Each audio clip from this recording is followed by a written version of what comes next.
Fala pessoal, beleza? Então na aula de hoje a gente vai continuar o nosso projeto aqui e a ideia é a gente finalizar os 3 primeiros menus do sistema, que são eles: o cadastrar funcionário, o listar funcionário e excluir funcionário. Bom, para isso, a primeira coisa que eu vou fazer, eu vou fechar todas as telas abertas para facilitar a nossa localização aqui. Então basta eu vir aqui no menu com o botão direito e clicar em Close Order. Desse jeito ele fecha tudo e deixa o menu aberto. Bom, o próximo passo é o seguinte: eu vou criar uma classe chamada de banco de dados e ela vai servir para simular o banco de dados do nosso sistema.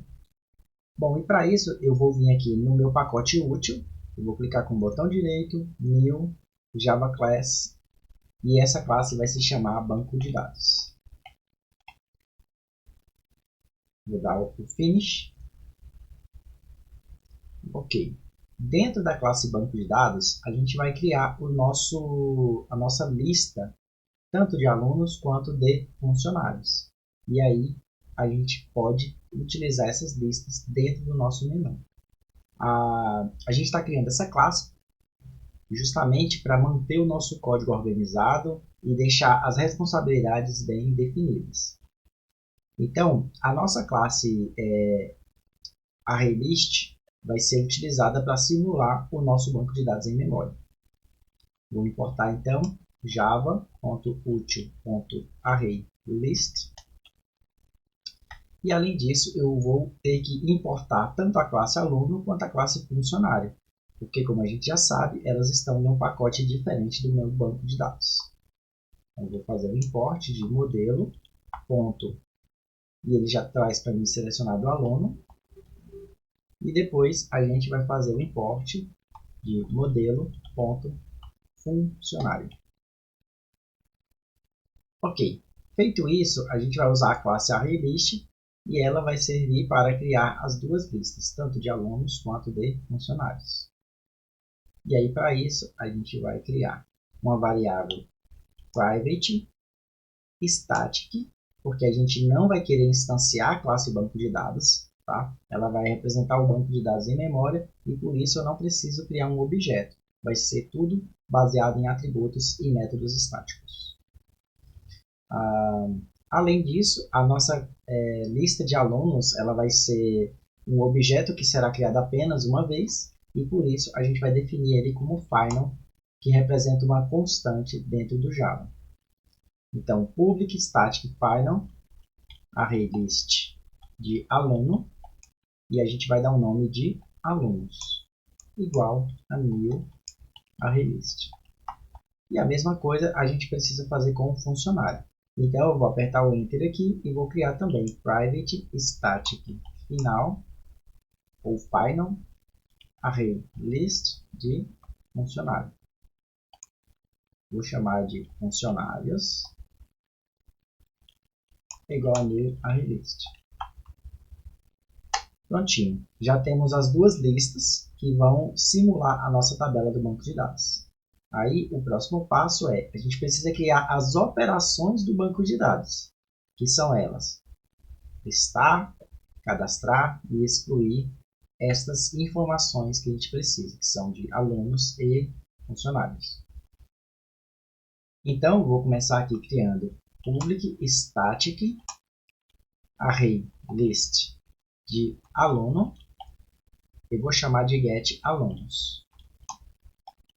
Esse método ele é responsável por retornar o nosso ArrayList de alunos. Então eu vou fazer um return de alunos. Vou aproveitar e também fazer o método de listagem de funcionários.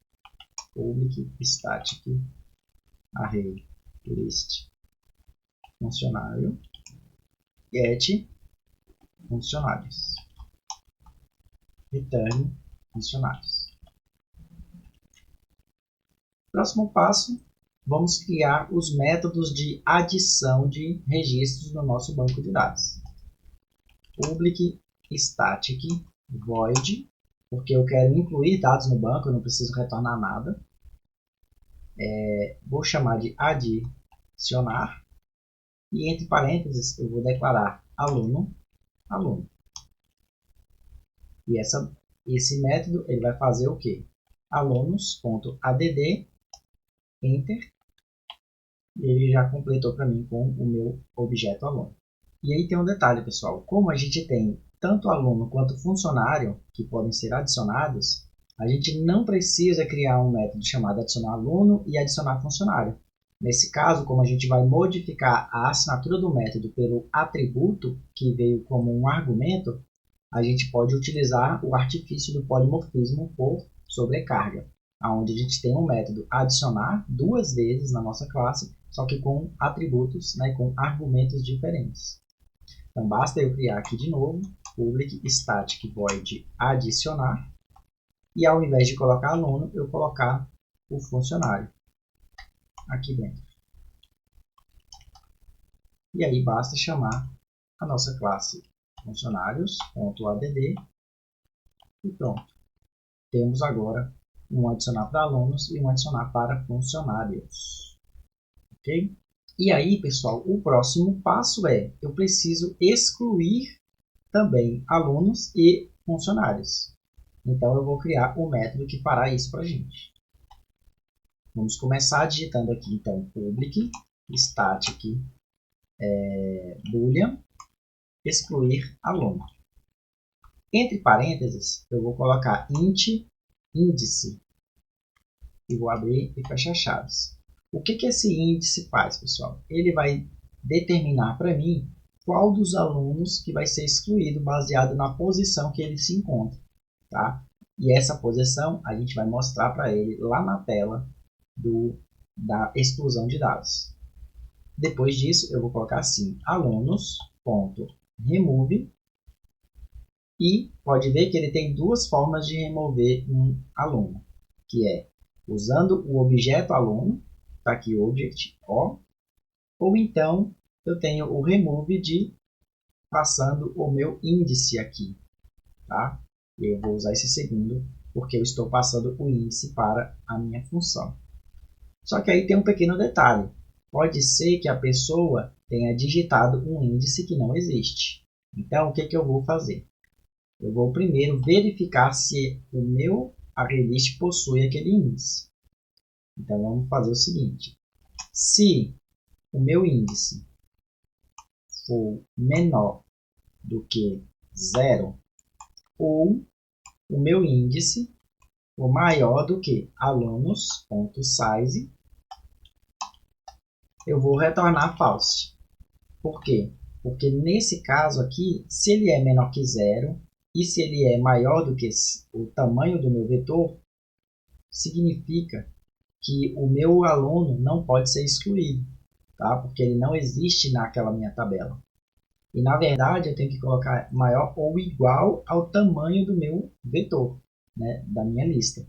Porque se eu tenho 3 alunos, ele vai começar no índice 0, depois o 1 e depois o 2. Ele não vai ter o índice 3. Tá? Então, nesse caso, tem que ser um número abaixo do tamanho do meu vetor e tem que ser um número que comece em 0. Beleza?